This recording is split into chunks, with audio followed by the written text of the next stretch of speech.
Yeah, hi there. This is Michael, and these comments are for Samuel.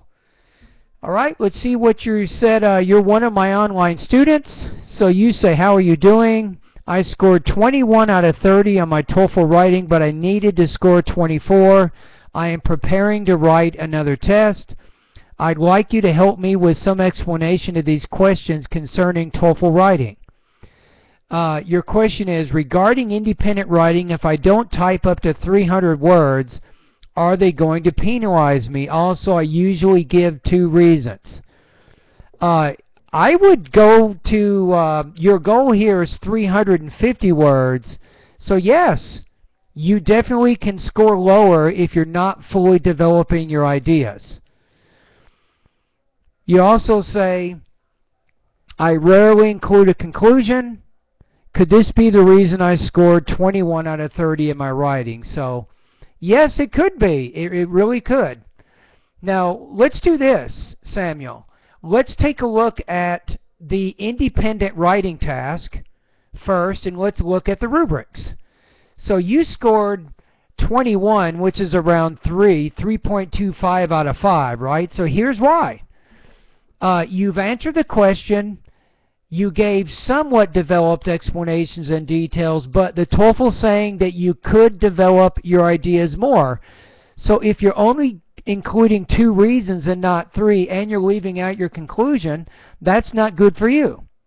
Now also, if you score in the range that you did, you have, sometimes it's difficult to understand the connection of your ideas. So maybe you need a better thesis. You need to improve some of your topic sentences, or you need to make sure that your details are all appropriate to support the topic of that particular paragraph.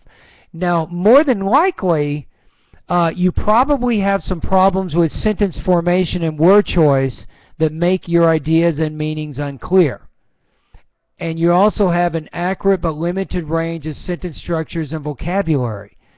So I think if you scored 21 like you did, yes, you need to improve your development, you need to improve the organization of your ideas, and you need to eliminate the errors you're making in your writing. You need to make all those changes if you want to get stuck out of the 21 out of 30 rut. Now let's go to the integrated task.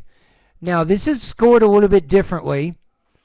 So here, if you get 21, there's what's called unclear connections between the listening and the reading. You're not really integrating and explaining the relationship between the listening and the reading. Also, you have omitted maybe one major key point in the lecture. You left something out from the listening. And then your response, it's incomplete or it's inaccurate, which means false, in terms of the ideas in the lecture and how you're connecting those to the reading.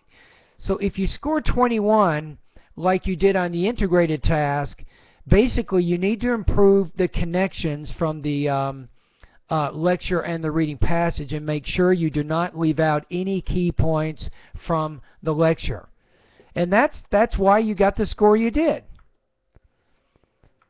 So anyway, I hope I've answered your question, kind of giving you a basic idea. So the next time you do a writing practice test at my online website, instead of doing 2 reasons, I want you to try 3. And don't forget the conclusion.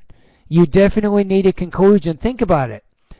What is your head to your body? That's your introduction, and the torso is your body paragraphs. The feet represent your conclusion, right?